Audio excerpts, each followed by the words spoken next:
Welcome to the Deep Dive. This is where we take, just one source and really dig into it, find the most fascinating bits of knowledge. And today, our mission, well, it's to explore how something like a stand-up comedy routine seems pretty straightforward, right?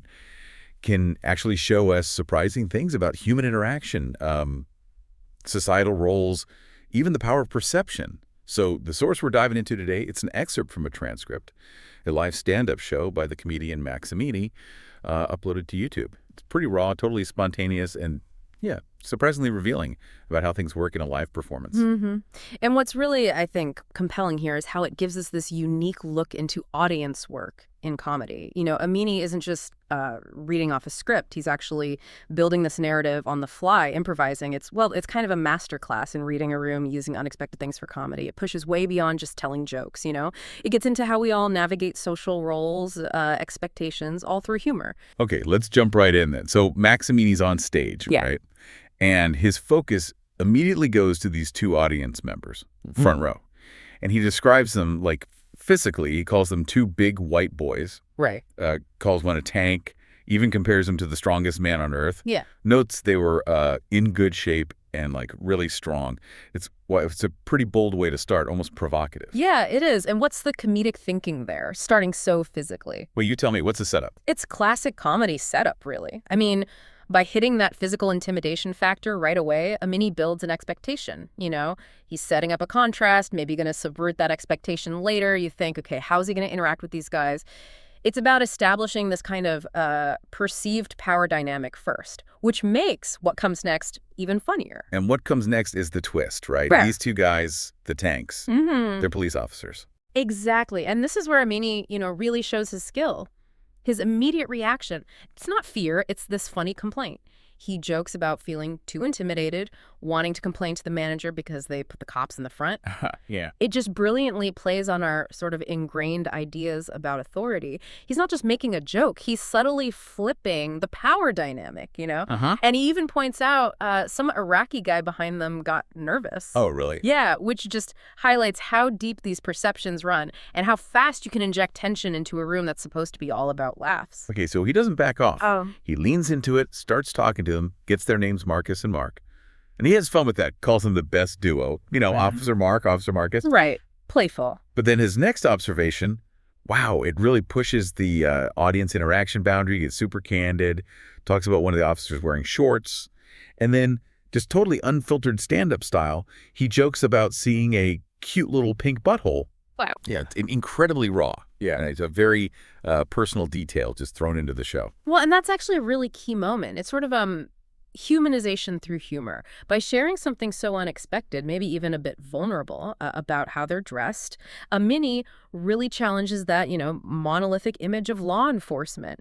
He even contrasts them, these specific guys, with his general observation about, say, LA cops being skinnier than me and carrying all this gear they can barely run with. Right. So he's reminding us, behind the badge, they're just individuals. They make choices about shorts. They have, unexpected physical details.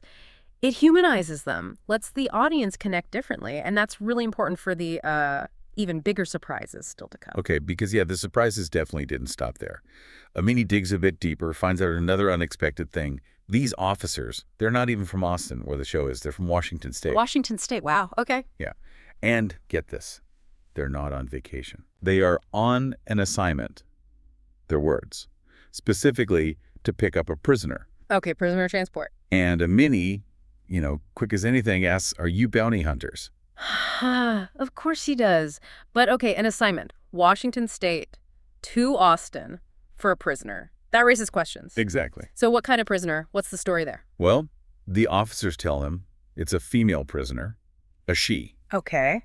And they describe her pretty vividly, too. They call her a badass. A badass. Okay. And then the crime. This is the really wild part. She apparently burned down a church. Burned down a church? Wow. Yeah.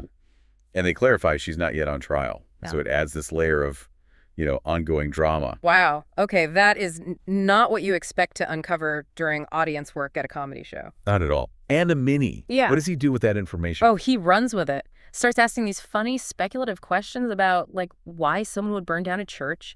He even throws in a joke about it maybe being the Iraqi guy's sister.